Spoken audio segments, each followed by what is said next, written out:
Hi everyone, it's Heidi from flutterbyheidi.co.uk.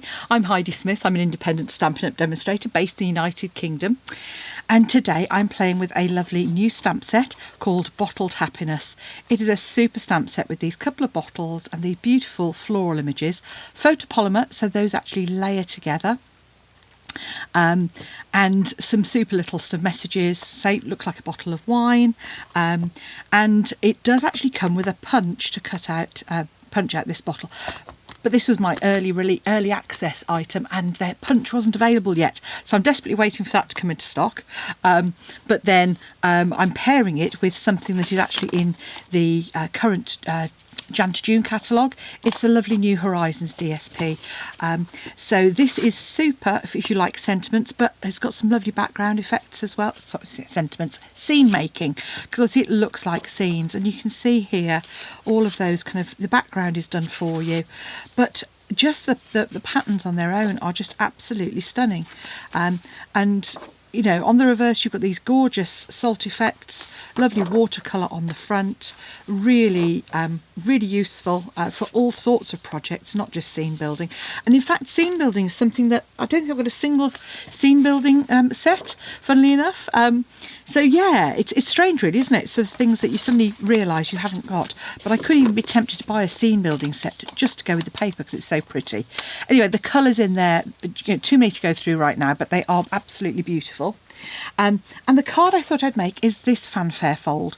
So this is a bit of fun. As you can see, it opens like a traditional tent fold card, but then on the front here you've got a ribbon, and I've got sending a little message, and then when you open that, this opens out to create a lovely sort of scene for people to have a look at. So I just thought it was really sort of fun. You could obviously pop messages in there if you wanted to. I've just decorated this with flowers, and I've heat embossed to make it actually look like glass on this one as well.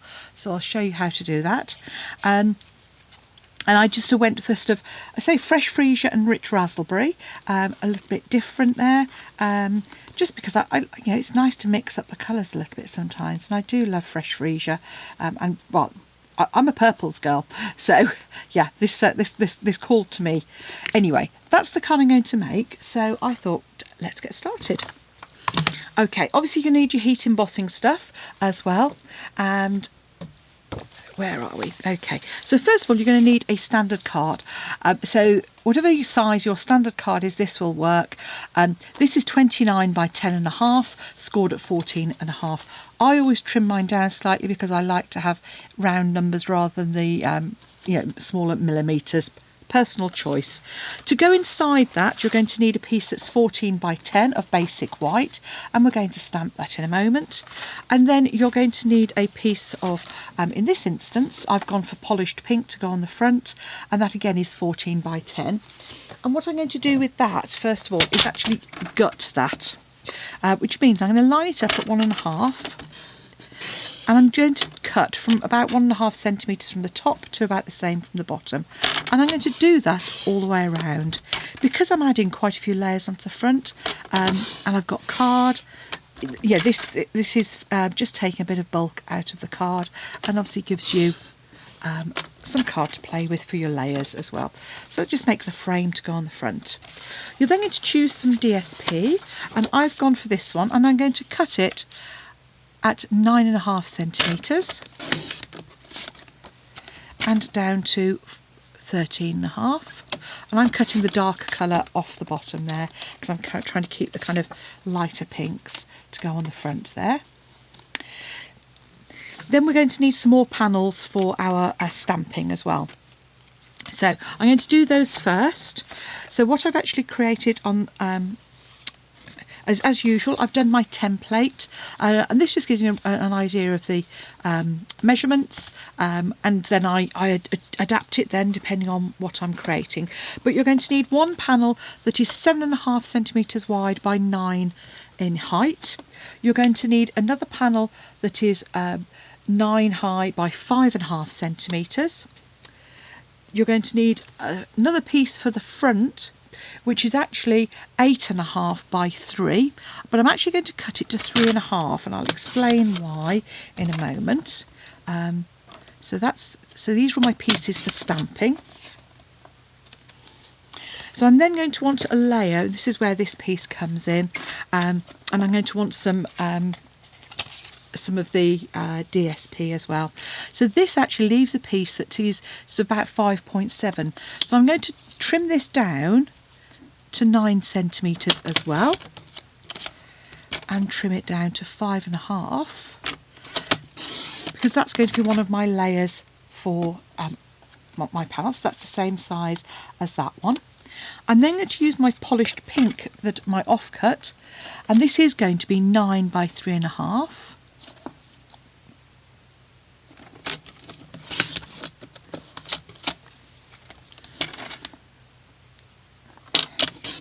So that's going to eventually be the layer. What I'm actually going to do is I'm going to trim this basic white down after I've stamped it. And I think that is it. But, you know, hey, I could find I need an extra piece in a minute. So I'm going to do my stamping first. So I've got this panel for the main panel at the back. I've then got my middle panel and I've got my front panel. Now these are photopolymer stamps, so I'm going to recommend that you're going to use your stamping pierce mat with that. And the first bit I'm going to do is actually my stamping with my vase. So again, I'm going to keep to the same colour palette. I might mix it up a little bit, but I'm going to do 2 vases, and the one I'm going to do in rich raspberry. I'm going to put that in the centre, and this is the one I'm going to heat emboss. So the other thing you're going to need is your Versamark pad, and what I'm going to do is ink that up in Versamark, then just once into my raspberry, and then once into the centre of my card. I'm then going to cover that with clear embossing powder. Just grab a scrap that hasn't been inked up. Helps if you pour it over the right end.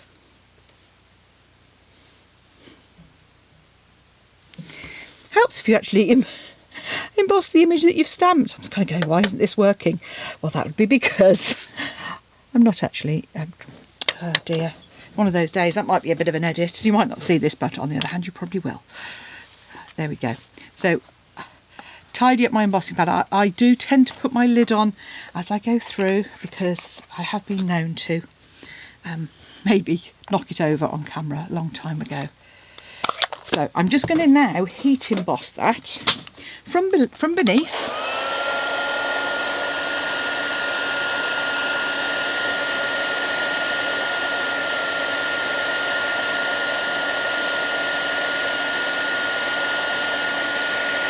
And you can just see, hopefully, that changing.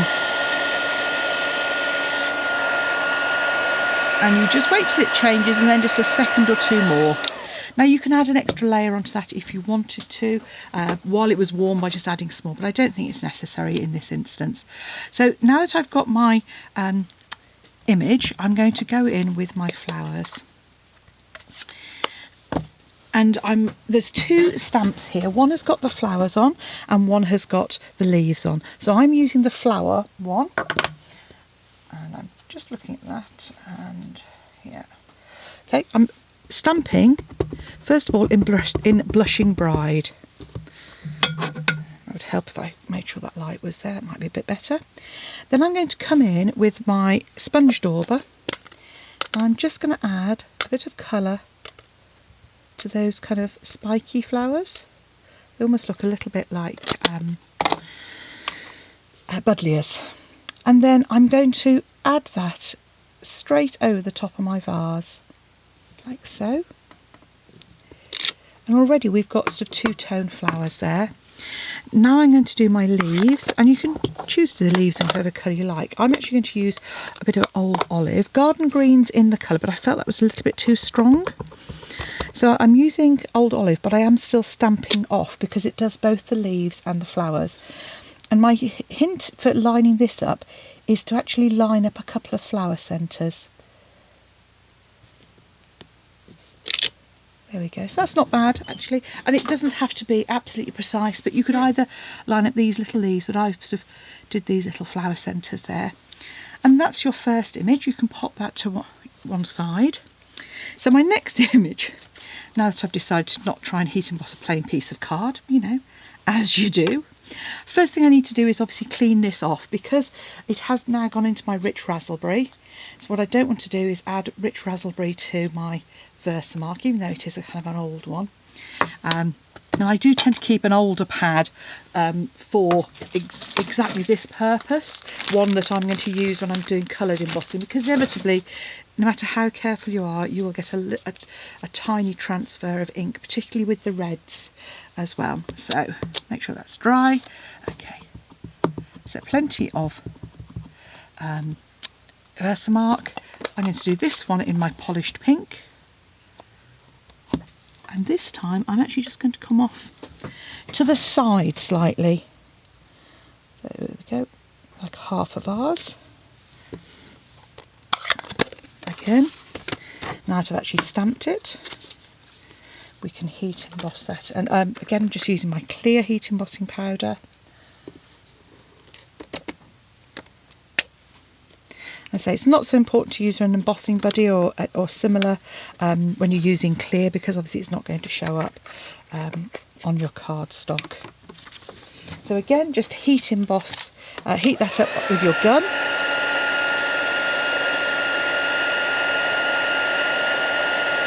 See, just it'll come up to temperature, there you go, and all of a sudden you see that change happening. Or you would if I held it in camera. There we go. So you've got a nice glossy, there you go, you just get the shine on that.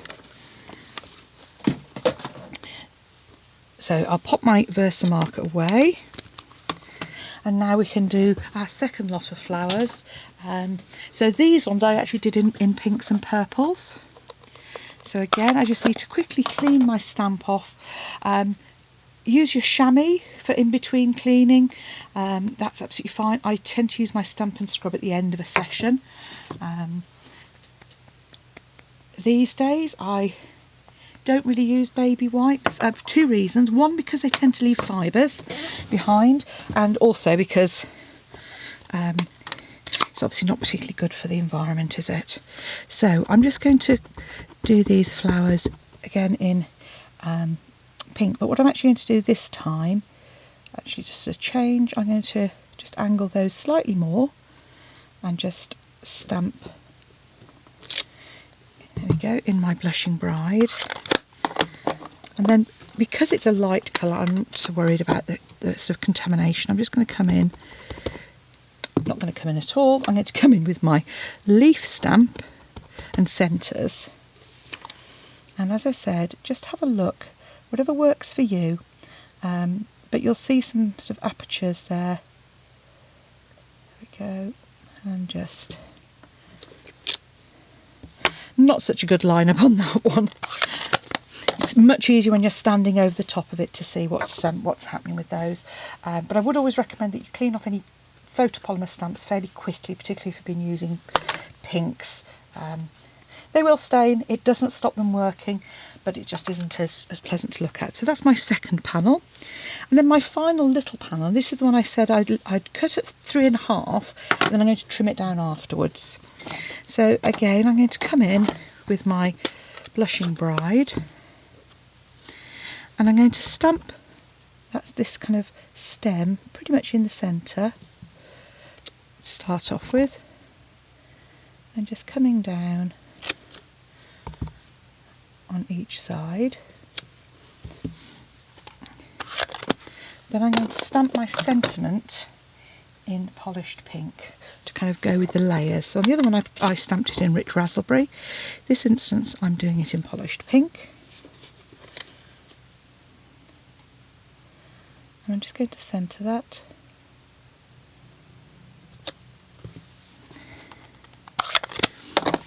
And the reason I'm doing it this way is because sometimes it's easier to cut it and then trim it rather than trying to get a sentiment that's just that width into the right place. So I'm just lining that up right with the edge, so the text is right at the edge there. And I'm just going to cut that down to 3 centimetres now. But as I go, it might be a touch over. There we go. So it's probably about 3.1 or 2. Okay. So then we've got our centre panel as well. So we've got 3 panels. We've got our polished pink layer. We've then got our DSP. We've got our, and we've got the front of our card. Okay. So, actually it goes like that. So this is the back, that's our next piece. Then we have that. I need one more piece of DSP just to go in the centre there. So that's going to be the same size as that piece, which is 5.5 wide by 9 high. So I've just chosen some DSP with the polished pink in. I'm going to cut it at 5.5 and then trim that down to, so I'm sort of using the pinker end of that, and that will go in there. Okay. And then we need to create our concertina for the front. So for the front, you need a piece that's 28 by 9.5 centimetres. And you're going to score that at 4, at 8, at 14, and then just take the arm out and you're going to take that up to 20 centimetres.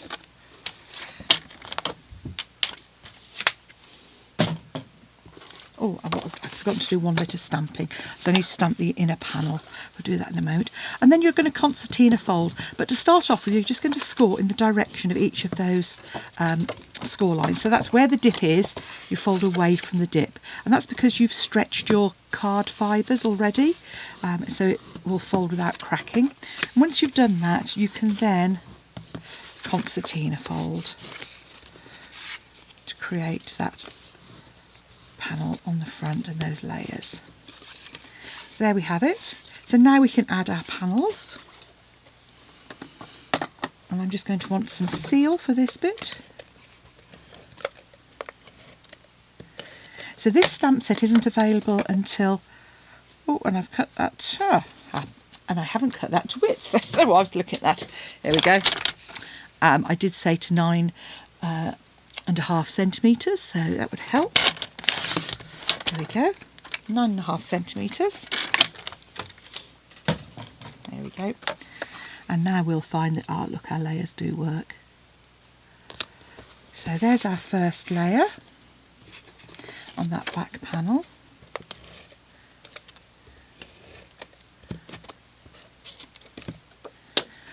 Add up. Now obviously if you wanted to add an extra card layer on these, you could do. I've chosen not to because it just adds to the bulk quite a bit, and when you're concertinaing it just makes it rather heavy on the front there.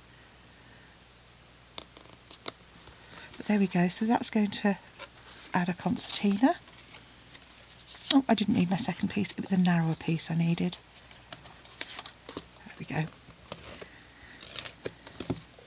So the extra piece I'm going to need is actually going to be the same width as this piece of card. So that's 9 by 3.5.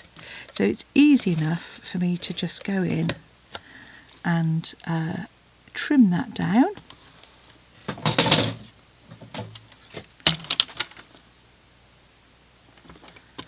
I'm actually going to trim it down that side because I want so as much pink and keep the purple out of the way.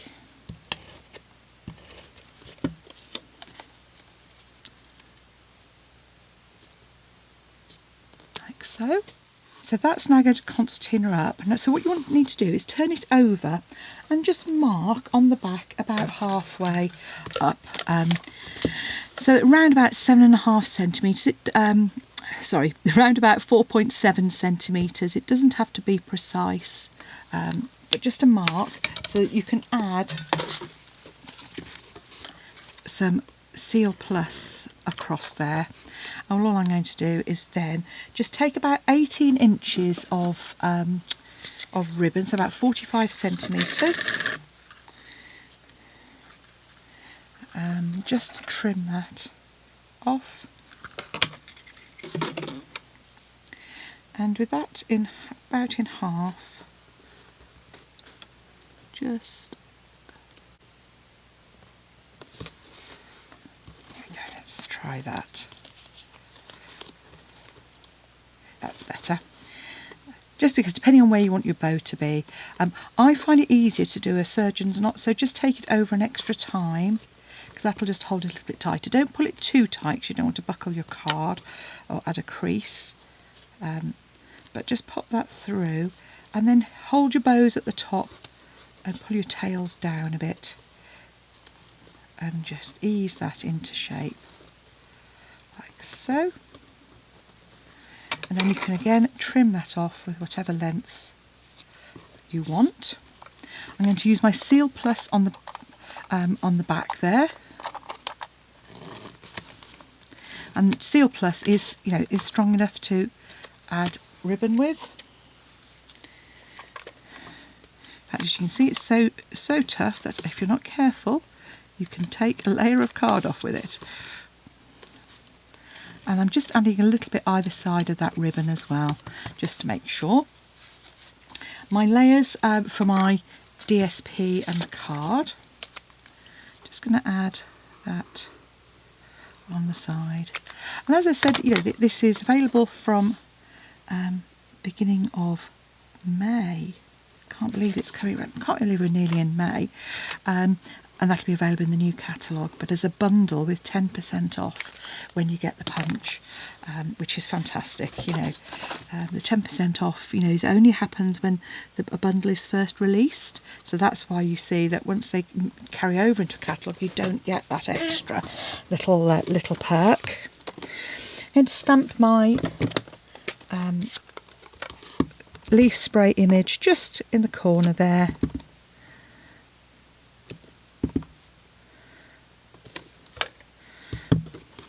As well.